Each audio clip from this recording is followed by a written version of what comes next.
Hello दोस्तों, स्वागत है आपका स्पार्क कोचिंग सेंटर में। तो गाइस, आज की वीडियो में हम पढ़ने वाले हैं हिस्ट्री क्लास 12 की, और ये बुक फर्स्ट का पहला चैप्टर है जिसका नाम है ईंटें, मनके और अस्थियां।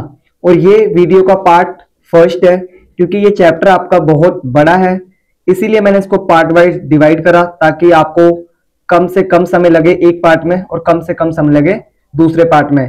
अगर मैं आपको सीधा 1-1.5 घंटे की वीडियो दे दूंगा तो शायद आप बोर भी हो सकते हैं, इसीलिए मैंने इसको अलग अलग पार्ट में डिवाइड करा ताकि आपको पढ़ने में भी अच्छा लगे। साथ ही साथ मैं बता दूं कि 12th क्लास का हम political science, geography, physical education, home science, economics, English, Hindi, ठीक है, सारे सब्जेक्ट यहाँ पर करवा रहे हैं। लाइक एक आपने वर्ड सुना होगा, क्रैश कोर्स।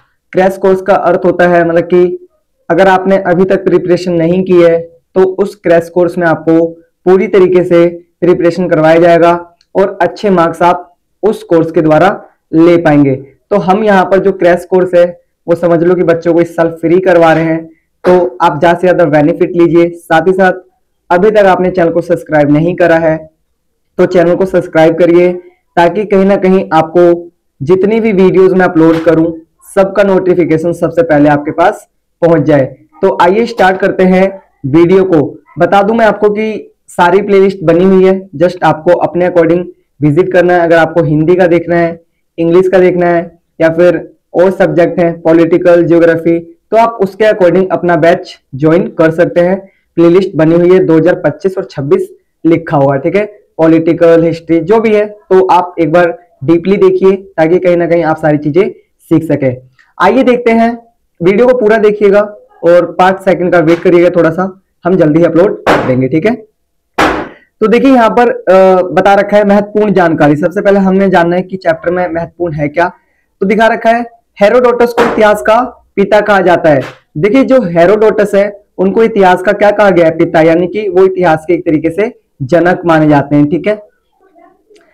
आगे देखिए, हड़प्पा सभ्यता को सिंधु घाटी की सभ्यता भी कहा जाता है। मतलब कि जो हड़प्पा सभ्यता है उसी को हम सिंधु घाटी सभ्यता के नाम से भी जानते हैं। इसका काल 2600 ईसा पूर्व से 1900 ईसा पूर्व के बीच निर्धारित किया गया है, यानी कि जो ईसा मसीह है उनसे उनके जन्म से पहले ही ये सभ्यता मानी जाती है, ठीक है। आपको मैं एक बार बता दूंगा कि ईसा पूर्व में क्या अंतर है और ईसवी में क्या अंतर है। एक सेपरेट वीडियो बना दूंगा तो आप सर्च करेंगे कि ईसवी और ईसा पूर्व बाय स्पार्क कोचिंग सेंटर, तो आपको वीडियो हमारी मिल जाएगी, ठीक है। आगे देखिए दिखा रखा है हड़प्पा सभ्यता का सबसे पुराना खोजा गया शहर हड़प्पा था। जो हड़प्पा सभ्यता थी उसका जो सबसे पुराना शहर था उसका नाम क्या था, हड़प्पा, ठीक है। लेकिन सबसे महत्वपूर्ण शहर मोहनजोदड़ो था। लेकिन अगर हम बात करें कि सबसे महत्वपूर्ण शहर कौन सा था तो वहां पर बात की जाएगी मोहनजोदड़ो की, ठीक है। मोहनजोदड़ो एक नियोजित शहर था।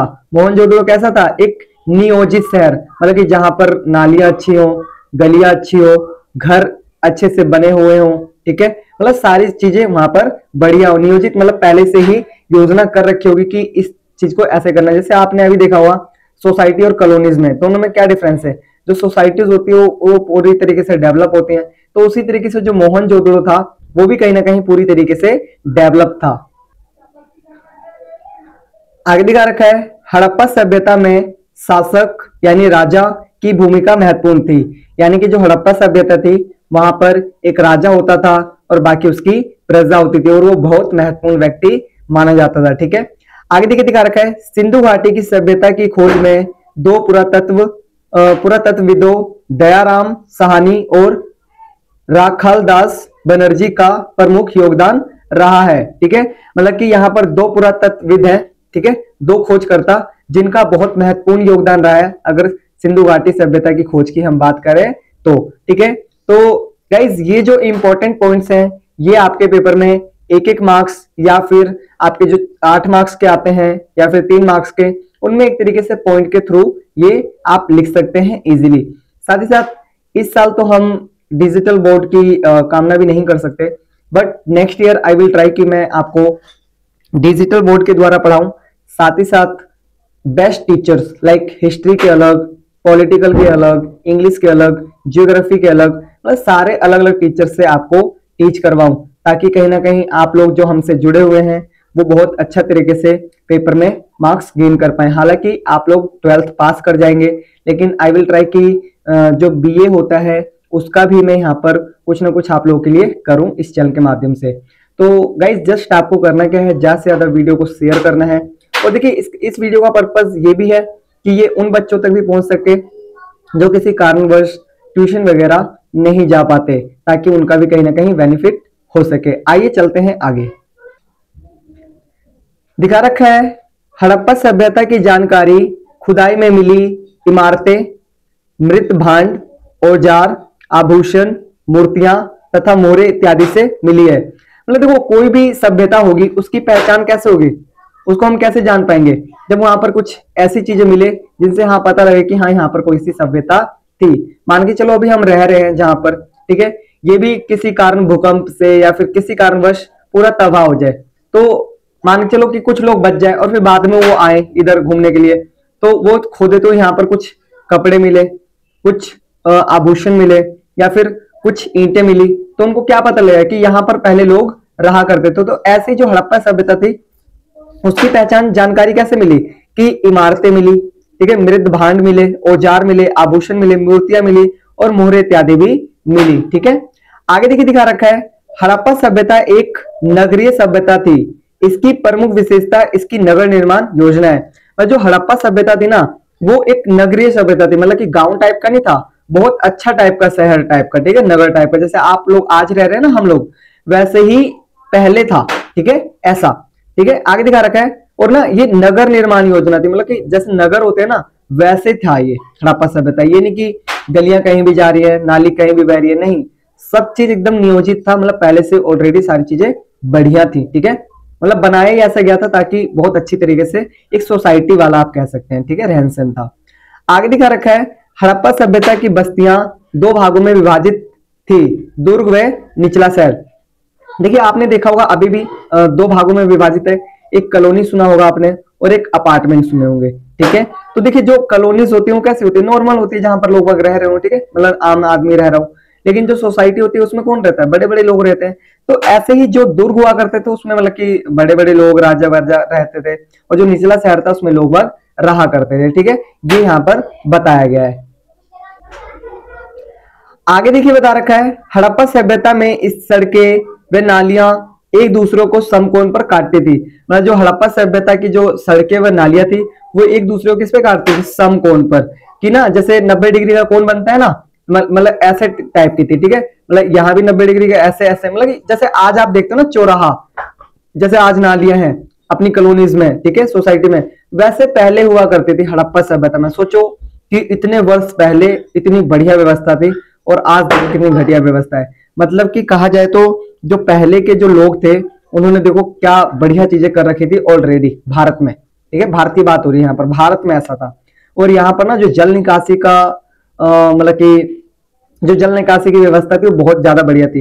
हालांकि मेसोपोटामिया इससे पहले की सभ्यता थी, लेकिन उसमें ये सारी चीजें उतनी बेहतर नहीं थी। लेकिन जैसा हड़प्पा सभ्यता में जितना बेहतर था उतना मेसोपोटामिया में नहीं था। ठीक है, तो अब हम जानेंगे महत्वपूर्ण प्रश्न। देखिए मैंने यहाँ पर जो क्वेश्चन करवाए हैं वो वैसे 8 नंबर वाले करवाए हैं ज्यादा से ज्यादा, और एक आध दो 3 नंबर के करवाए हैं। लेकिन मैं आपको बता दूं कि जो 8 नंबर वाले हैं वही आपका 3 मार्क्स में भी आ सकते हैं। ठीक है, और आपका मैप भी आएगा।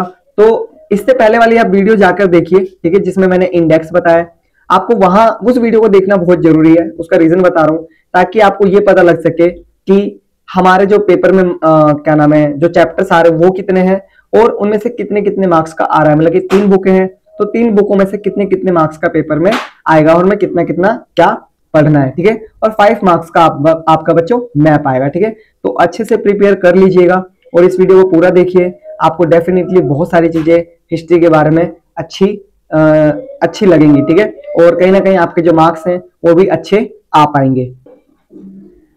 आगे देखिए पहला क्वेश्चन है, सिंधु घाटी सभ्यता को हड़प्पा संस्कृति क्यों कहते हैं। तो देखिए जो सिंधु घाटी सभ्यता है उसको हड़प्पा संस्कृति क्यों कहते हैं, आइए जानते हैं।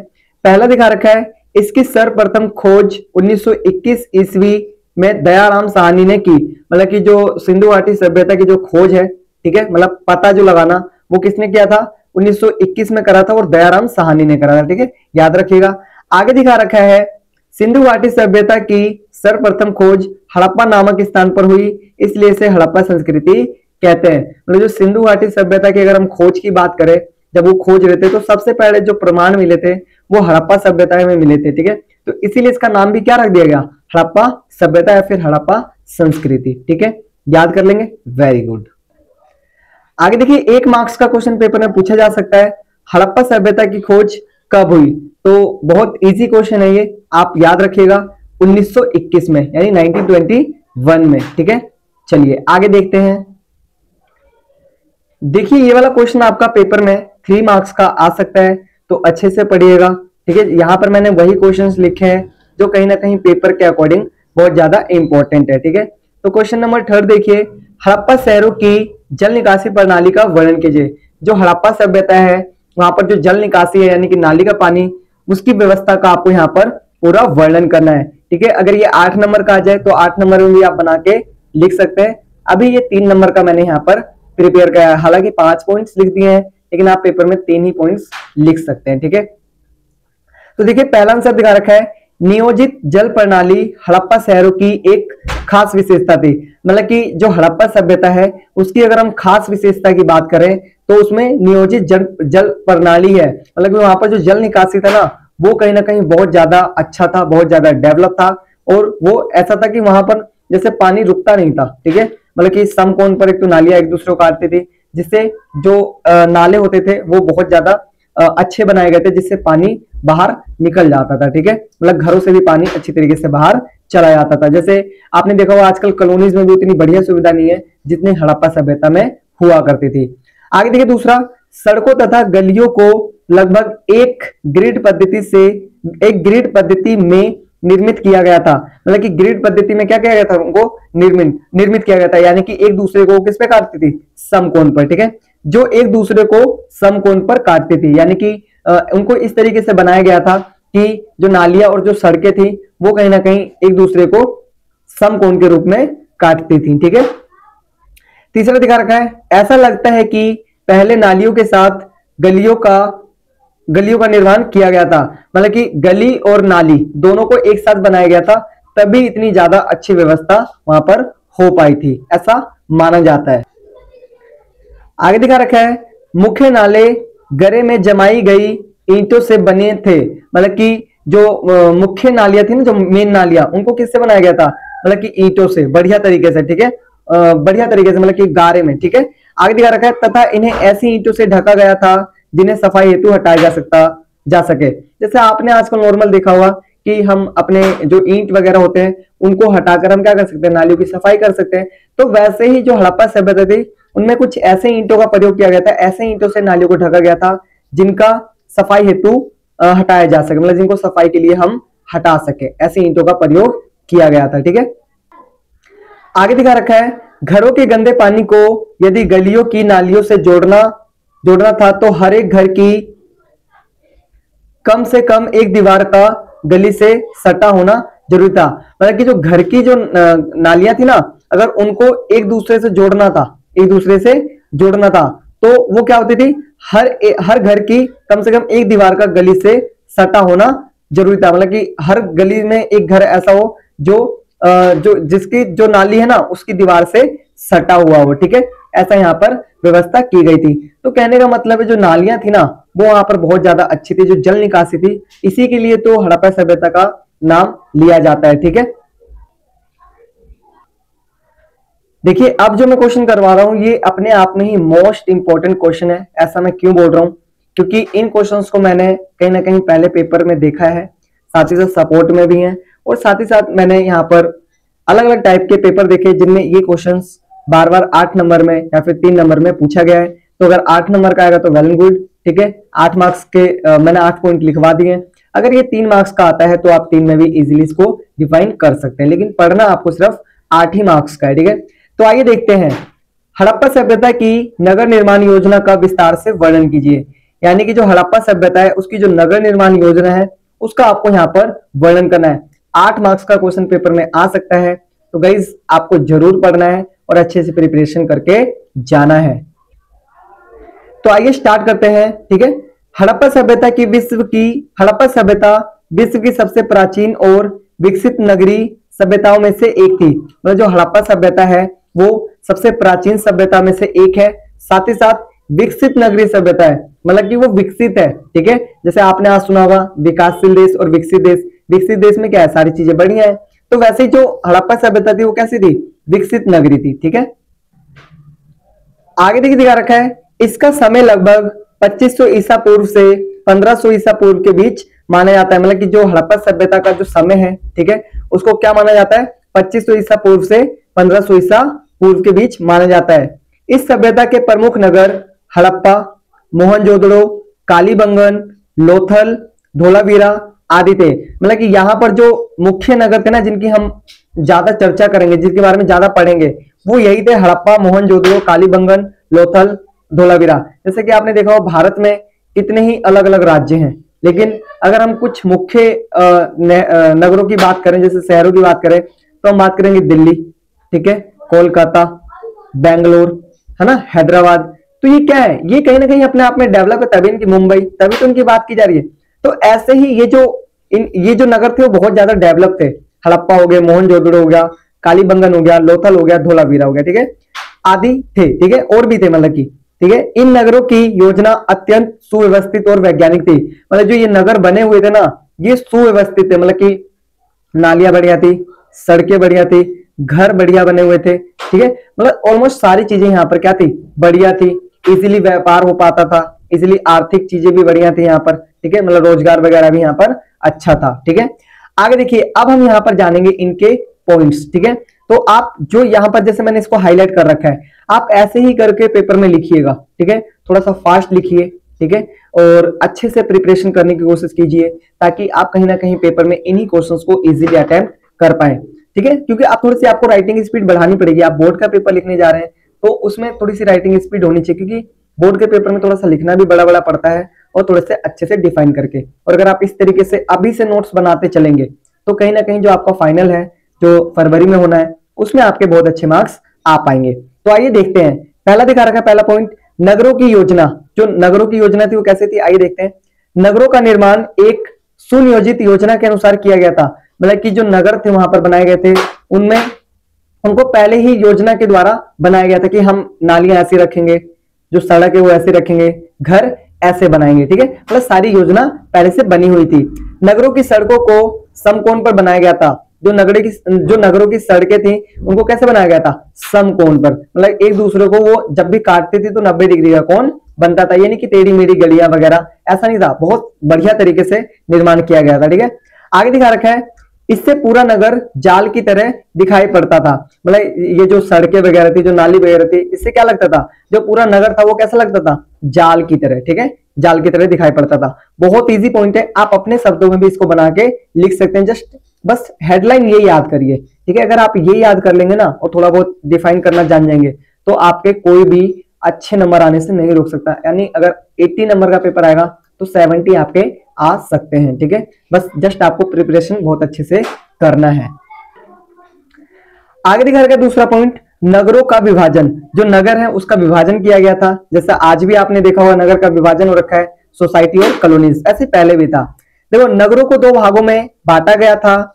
ऊंचा भाग दुर्ग, जहां शासक वर्ग और महत्वपूर्ण भवन थे। मतलब जहां पर कौन रहता था, शासक वर्ग, यानी अमीर लोग रहते थे, और वहां पर कुछ महत्वपूर्ण भवन बने हुए थे। ठीक है, निचला भाग जहां आम लोग रहते थे। मतलब निचले भाग में कौन रहता था, आम लोग रहते थे। ठीक है, जैसे सोसाइटी में बड़े बड़े लोग रहते हैं और कॉलोनीज में आम लोग रहते हैं। तो ऐसे यहाँ पर भी पहले जो हड़प्पा सभ्यता थी, उसमें भी इसी तरीके की चीजें बनी हुई थी।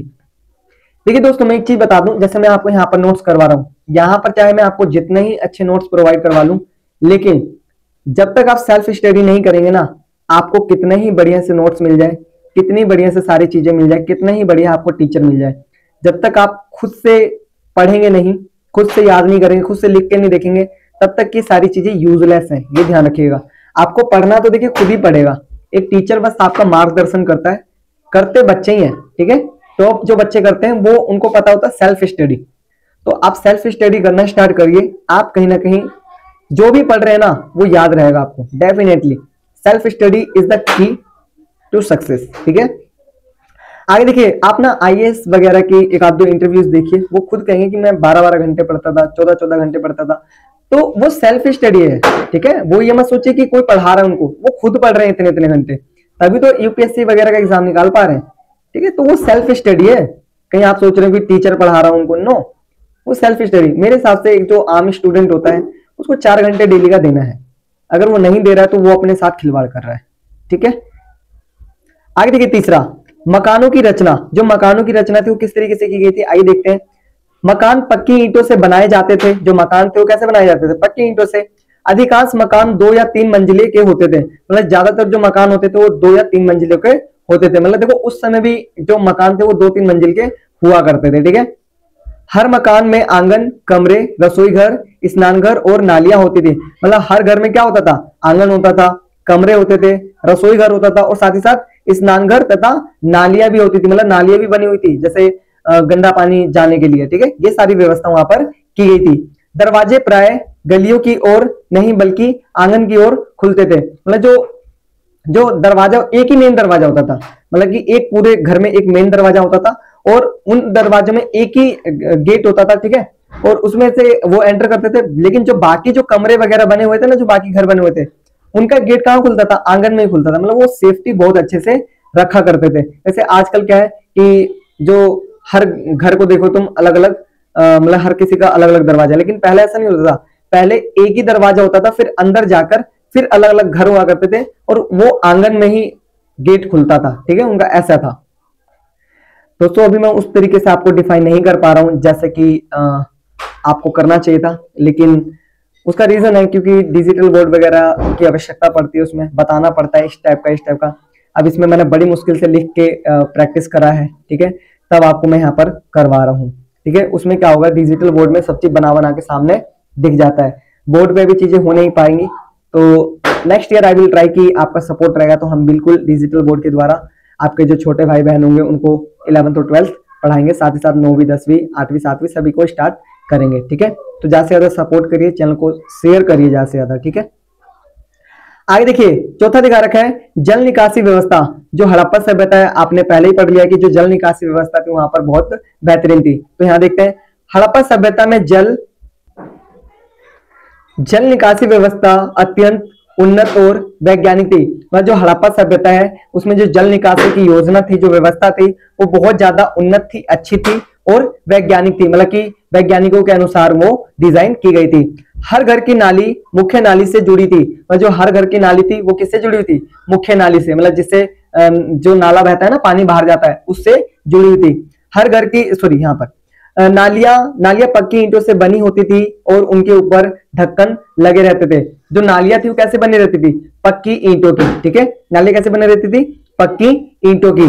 और बता रखा है कि जो नालियां ना ढकी भी रहती थी, फिर नालियां किसी चीज से, ढक्कन से ढकी भी रहती थी, ये नहीं कि नाली बस खुली दिख रही है, ढकी भी रहती थी। आगे दिखा रखा है 5वां पॉइंट, कुएं और स्नानघर। यहां पर और लिख लीजिएगा, ठीक है, कुएं और स्नानघर। दिखा रखा है प्रत्येक मकान के पास निजी या साझा कुएं थे। मतलब जो प्रत्येक मकान था उसको, उसका या तो अपना कुआं था या फिर ऐसा कुआं था जिसको 2 या 3-4 लोग यूज कर सकते थे, ठीक है। मोहनजोदड़ो का विशाल स्नानागार इसकी सबसे बड़ी विशेषता थी। मतलब कि जो मोहनजोदड़ो जो हम पढ़ते हैं, मोहनजोदड़ो एक महत्वपूर्ण शहर था, वो सबसे, वहां पर क्या था, वहां पर एक स्नानागार था, मतलब जहां पर बहुत लोग स्नान एक साथ कर सकते थे, ठीक है। जिसका उपयोग धार्मिक स्नान या समारोह के लिए किया जाता था। मतलब कि जैसे आपने अभी सुना होगा महाकुंभ हुआ था, तो स्नान हम करते थे ना, मतलब जाके वहां पर क्या नाम है, मैं भूल, प्रयागराज, ठीक है। ऐसे ही वहां पर भी स्नानघर बहुत बड़े बड़े थे जिनमें बहुत ज्यादा लोग स्नान कर सकते थे, और वो ऐसे टाइम पे यूज किया जाता था जब कोई धार्मिक स्नान हो, ठीक है, कुछ धार्मिक हो या फिर कोई समारोह हो, ठीक है, तभी उनका उपयोग किया जाता था। आगे दिखा रखा है कार्यशालाएं और गोदाम। जो कार्यशाला थे और गोदाम, ये भी हम यहाँ पर जानेंगे, ठीक है। ये आपको पॉइंट टू पॉइंट लिखना है। नगरों में अनाज भंडार और कारीगरों की कार्यशालाएं पाई जाती हैं। मतलब नगरों में क्या मिलती थी, जहां पर जो कार्य करने वाले लोग होते थे उनकी जगह मिलती है, साथ ही साथ गोदाम भी मिलते हैं जहां पर अनाज भंडार रखा जाता था। हड़प्पा में विशाल भंडार मिला है जहां अनाज को सुरक्षित रखा जाता था। मतलब हड़प्पा में क्या मिला, जहां पर बहुत सारा राशन वगैरह हम एक जगह स्टोर कर सकें, ठीक है, अच्छे से रख सकें। ये चीजें कहाँ मिली, ये मिली हमें हड़प्पा में, ठीक है, हड़प्पा शहर में मिली। आगे दिखा रखा है सड़कें और गलियां, ठीक है, सड़कें और गलियां। मुख्य सड़कों की चौड़ाई लगभग 8 से 10 मीटर तक होती थी। जो मुख्य सड़क होती है ना, उनकी चौड़ाई कितनी थी, 8 से 10 मीटर तक थी। गलियां अपेक्षाकृत संकरी थी, जो गलियां थी थोड़ी सी पतली थी उनके मुकाबले, लेकिन जो मेन जो मुख्य सड़कें थी वो 8 से 10 मीटर चौड़ी थी, लेकिन सभी सीधी और समकोणीय थी।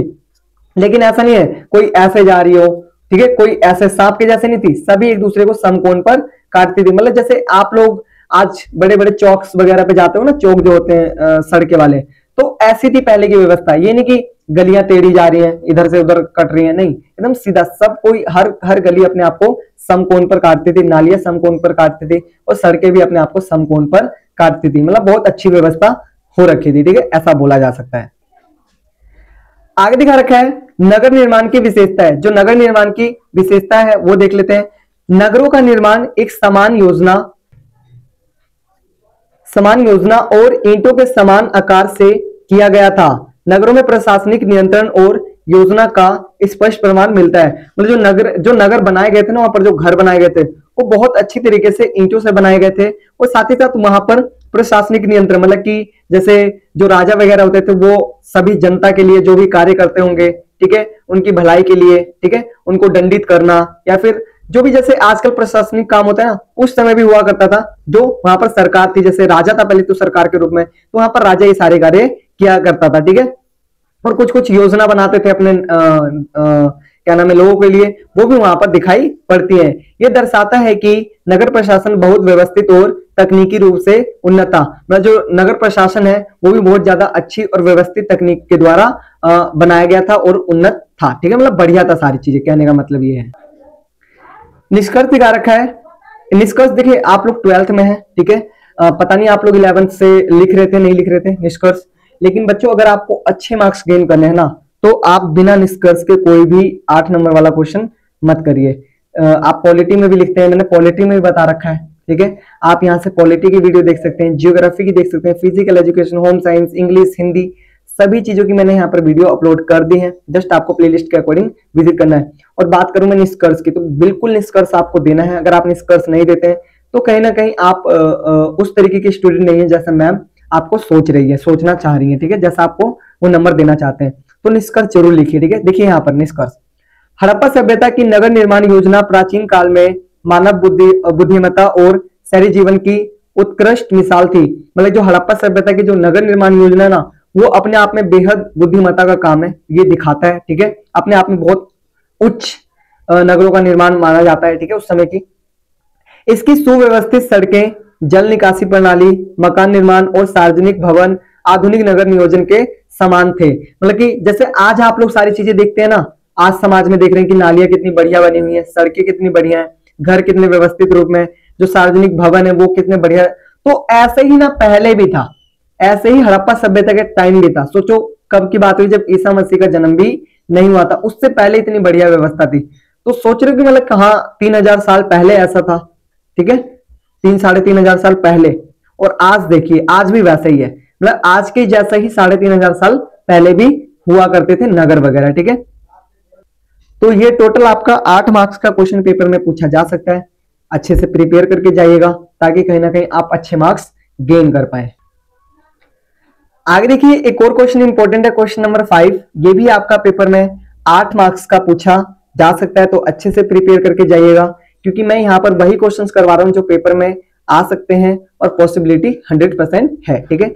हड़प्पा सभ्यता की मुख्य देन या उपलब्धियां कौन कौन सी हैं? जो हड़प्पा सभ्यता है उसकी मुख्य देन क्या है, ठीक है, और उपलब्धियां कौन कौन सी, ये हम यहाँ पर जानेंगे। तो आइए देखते हैं हड़प्पा सभ्यता से हम लोगों को क्या मिला है, ये हम यहाँ पर जानेंगे। आंसर दिखा रखा है, हड़प्पा सभ्यता की मुख्य देन या उपलब्धियां निम्नलिखित है। जो हड़प्पा सभ्यता की जो मुख्य देन है और जो उपलब्धियां वो देखो यहाँ पर निम्नलिखित है, ठीक है। ऐसा आप पेपर में अगर लिखते हैं ना, तो आपके मैं 100% गारंटी दे रहा हूं कि कोई भी एक भी मार्क्स आपके नहीं काट सकता, ठीक है, क्योंकि लिखा इतना व्यवस्थित तौर पर है, ठीक है। आगे देखिए पहला, नगर नियोजन। हमें हड़प्पा सभ्यता से क्या मिला है? नगर नियोजन। हड़प्पा सभ्यता की सबसे बड़ी देन उसका संगठित नगर निर्माण था। और जो हड़प्पा सभ्यता है वहां पर अगर हम सबसे बढ़िया उसकी चीज माने जो देन है वो क्या है, उसका संगठित नगर, मतलब जो उसका नगर है वो इस तरीके से बसा हुआ है जो अपने आप में बेहद बेहतरीन है, उत्तम है। सड़कों को आयताकार ढंग से बनाया गया था, मतलब जो सड़कें उसको कैसे बनाया गया था, आयताकार, ठीक है, आयताकार ढंग से बनाया गया था, जो एक दूसरे को समकोण पर काटती थी। जो कैसे काटती थी, एक दूसरे को समकोण पर काटती थी। घर पक्की ईंटों से बने होते थे जिनमें स्नान घर और नालियां होती थी। जो घर थे वो कैसे बने होते, पक्की ईंटों से बने हुए थे। साथ ही साथ क्या था, वहां पर स्नान घर था और नालियां होती थी, मतलब वहां पर नालियां भी हुआ करती थी। तो इतने बेहतरीन पॉइंट्स लिखे हुए हैं, आप अगर एक बार सही से पढ़ेंगे तो सारी चीजें आपको इजीली याद हो जाएंगी। आगे देखिए दूसरा पॉइंट है जल निकासी व्यवस्था। जो हड़प्पा सभ्यता उसमें जल निकासी व्यवस्था आपको पता है, पढ़ते आ रहे हैं, इजीली लिख देंगे। हर घर का गंदा पानी ढकी हुई नालियों द्वारा बाहर निकलता था, मतलब जो हर घर का गंदा पानी था कहां से निकलता था, नालियों द्वारा, और नाली खुली नहीं थी, वो भी ढकी हुई नालियां थी। जैसे आजकल तो तुम कॉलोनीज में देखोगे तो नालियां खुली पाएंगे, लेकिन सोचो पहले के लगभग 3500 साल पहले जो नालियां थी वो कैसी थी, ढकी हुई, ठीक है। आगे देखिए दिखा रखा है, यह विश्व की सबसे उन्नत जल निकासी प्रणाली मानी जाती थी, मतलब जो पूरे विश्व की अगर हम बात कर लेना तो सबसे ज्यादा उन्नत, सबसे ज्यादा बढ़िया अपने आप में मानी जाती थी। देखिए मैं आपको फिर बता रहा हूं, ज्यादा चैप्टर कोई कठिन नहीं है, बस आपको करना क्या है, बहुत डीपली एक ही बार पढ़ना है और फिर इसका रिवीजन करना है। बस एक बार पढ़ना है, एक बार लिखना है और फिर रिवीजन कर लेना है, आपको इजीली चैप्टर याद हो जाएगा, क्योंकि सब में ना अगर तुम देखोगे तो सिमिलर पॉइंट्स देखे जा रहे हैं, ठीक है। आगे देखिए दिखा रखा है, तीसरा दिखा रखा पॉइंट धातु और शिल्प कला। जो यहाँ पर हड़प्पा सभ्यता की क्या देन है, धातु और शिल्प कला भी। तांबा, कांसा, सीसा, टीन आदि धातुओं का प्रयोग होता था, मतलब इन धातुओं क्या होता था प्रयोग, जैसे आजकल आपने देखा होगा हर जगह लोहा स्टील वगैरह का प्रयोग होता है, लेकिन पहले के समय में तांबा का बहुत ज्यादा यूज होता था, कांसा का बहुत ज्यादा यूज होता था, सीसा का बहुत ज्यादा और टीन आदि का बहुत ज्यादा यूज होता था। मोहनजोदड़ो की नर्तकी की कांस्य मूर्ति और पशुपति मुहर प्रसिद्ध थी, मतलब वहां पर ना जो मोहनजोदड़ो में क्या था, मोहनजोदड़ो की जो नर्तकी मतलब कि जो नाचने वाली होती ना, उनके मूर्तियां बहुत ज्यादा फेमस थी, और पशुपति मुहर ये जो वहां पर थे वो बहुत ज्यादा प्रसिद्ध थे, कहां के, मोहनजोदड़ो के, ठीक है। मन को आभूषणों, खिलौनों और मिट्टी के बर्तनों का निर्माण किया जाता था। यहाँ पर क्या बनाए जाते थे, मनकों को बनाया जाता था, मन के बनते थे, आभूषणों को बनाया जाता था, खिलौनों को बनाया जाता था, और साथ ही साथ मिट्टी के बर्तन का निर्माण भी हुआ करता था। आगे देखिए दिखा रखा है चौथा व्यापार और अर्थव्यवस्था। हड़प्पा सभ्यता की और भी उपलब्धियां हैं, देन है, क्या है, व्यापार और अर्थव्यवस्था। आंतरिक और बाहरी दोनों प्रकार का व्यापार विकसित था, मतलब आंतरिक शहर के अंदर और शहर से बाहर भी, ठीक है, ये व्यापार वहां पर उपलब्ध था, माना जाता है ऐसा, ठीक है। मेसोपोटामिया जैसे देशों से विदेशी व्यापार के प्रमाण मिले हैं, मतलब जो मेसोपोटामिया जो सभ्यता थी उससे भी व्यापार के प्रमाण मिले हैं। वजन और माप की मानक इकाइयां थी, जो वजन वगैरह हम करते हैं ना आज और जो मापते हैं उनकी भी मानक इकाइयां वहां पर देखी गई हैं। आगे देखिए दिखा रखा है पांचवा धर्म और संस्कृति, मतलब वहां पर क्या मिली हमें, धर्म और संस्कृति भी मिली है। लोग माता देवी और पशुपति शिव की पूजा करते थे। लोग किसकी पूजा करते थे, देवी की और पशुपति शिव की, जो शिव है ना उन्हीं की पूजा पहले भी करते थे। वृक्षों, पशुओं और प्रकृति की उपासना भी की जाती थी, मतलब जो किसको पूजा जाता था, पशुओं को पूजा जाता था, ठीक है, प्रकृति की पूजा की जाती थी, मतलब ये चीजें वहां पर वृक्षों की पूजा की जाती थी, मतलब कि प्रकृति को ही क्या माना जाता था, भगवान माना जाता था, ठीक है। आगे देखिए, आगे दिखा रखा है वस्त्र और आभूषण। हमें क्या मिले, वस्त्र और आभूषण। कपास के वस्त्र पहने जाते थे, मतलब वहां पर क्या पहने जाते थे, कपास के वस्त्र। और कहा जाता है कि जो हड़प्पा सभ्यता है वहीं पर कपास की खेती सबसे पहले की जाती थी। कपास के उपयोग का प्रथम प्रमाण यही है, मतलब कि जो कपास सबसे पहले यूज किया गया ना वो हड़प्पा सभ्यता में ही किया गया था। सोना, चांदी, तांबा और मनकों से आभूषण बनाए जाते थे, मतलब किससे किससे आभूषण बनाए जाते थे, सोने से भी बनाए जाते थे, चांदी से भी बनता था, और साथ ही साथ तांबा और मनकों से आभूषण बनाए जाते थे, ठीक है। मतलब कि कहने का मतलब उस समय भी इतनी बढ़िया व्यवस्था हो रखी थी जैसा आप आज देखते हैं, ठीक है। इसीलिए कहते हैं कि हिस्ट्री पढ़ना बहुत जरूरी है, ताकि हमें ये तो पता लगे कि जो आज हम नालियां बना रहे हैं, जो आज हम सड़कें बना रहे हैं, जो आज हम कपड़े पहन रहे हैं, कि एक्चुअल में आया कहां से। तो अब आपको इजीली पता लग रहा होगा। आगे देखिए मापन प्रणाली, मतलब किसी चीज को नापने के लिए, ठीक है। दिखा रखा है हड़प्पा वासियों ने वजन और माप के मानक तय किए थे, मतलब उन्होंने जो भी 1 किलो का बट्टा, 2 किलो का बट्टा, ठीक है, ये सारी चीजें पहले से ही तय किए थे। जिससे व्यापार और निर्माण कार्य आसान हुआ। जिससे क्या होता था, जो व्यापार वगैरह है वो ज्यादा आसान होता था। सोचे चीनी 1 किलो देनी हो, कोई दे दे 1.5 किलो, तो उसको नुकसान ही होगा ना। तो उन्होंने क्या कर रखा था, मापने की कुछ इकाइयां पहले से ही बना रखी थी, जिसे मानव ने ही बनाया था। आगे दिखा रखा है अन्य उपलब्धियां, और भी उपलब्धियां हैं हड़प्पा सभ्यता की। सुंदर मूर्ति कला, मतलब वहां पर बहुत ज्यादा सुंदर मूर्ति बनाई जाती थी। मिट्टी के बर्तन भी हमें वहीं से मिले हैं। मोहरे इस सभ्यता की कलात्मक दर्शाते हैं, ठीक है, मतलब क्या दर्शाते हैं, कलात्मकता को, कि यहाँ पर जो कला थी वो भी बहुत ज्यादा प्रसिद्ध थी, ठीक है। आगे बता रखा है यहाँ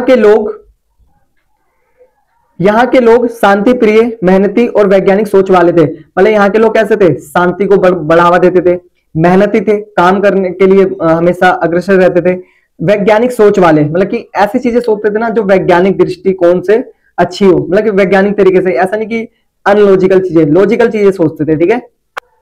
तो दोस्तों जैसा कि मैंने आपको इससे पहले वाली वीडियो में बताया था, ठीक है, इससे पहले वाले क्वेश्चन में बताया था कि आपको ना 12th क्लास में निष्कर्ष लिखना बहुत जरूरी है, ठीक है। आप 1 पॉइंट कम लिख सकते हैं, लेकिन अगर आप निष्कर्ष नहीं लिखेंगे तो इसका मतलब है कि आप 12वीं पढ़ रहे हैं, सीख कुछ नहीं रहे, बस रटाफिकेशन। क्योंकि निष्कर्ष वही बच्चा लिख सकता है जिसने कुछ सीखा हो, जिसको कुछ पता लगा हो इससे कि मैंने पढ़ा क्या एक्चुअल में, ठीक है। देखिए निष्कर्ष, हड़प्पा सभ्यता की प्रमुख देन संगठित नगर योजना, जल निकासी व्यवस्था, धातु, शिल्प कला, व्यापार, धर्म और मापन प्रणाली मानव सभ्यता के विकास की मजबूत नींव बनी है।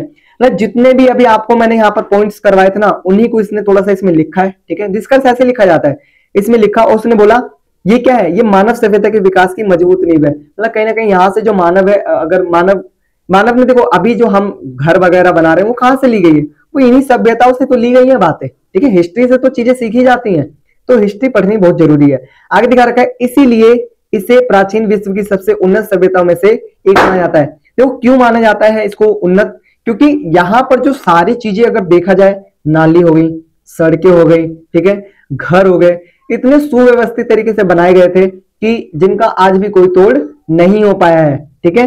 तो इसीलिए इनको बहुत अच्छा माना गया था, इसीलिए इसको उन्नत सभ्यता का नाम भी दिया गया है।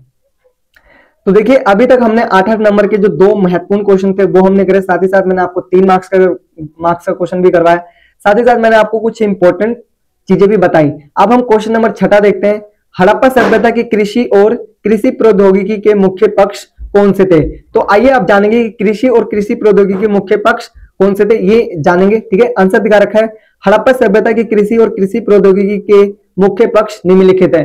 तो गाइज इस क्वेश्चन, ये भी 8 मार्क्स का क्वेश्चन है, और आप ना लास्ट ईयर 10 इयर्स के क्वेश्चन पेपर निकाल के देखिए, ये वाला क्वेश्चन आपको जरूर मिलेगा। अभी तक मैं जितने भी क्वेश्चन करवा रहा हूँ ना, इनमें से एक नए क्वेश्चन आपके पेपर में 100% आएगा, तो अच्छे से प्रिपेयर करके जाइएगा। सभी जो नोट्स मैंने बनाए हैं वो बहुत इजी लैंग्वेज में बनाए हैं, एक ही बार में आपको पढ़ के याद हो जाएगा, ठीक है।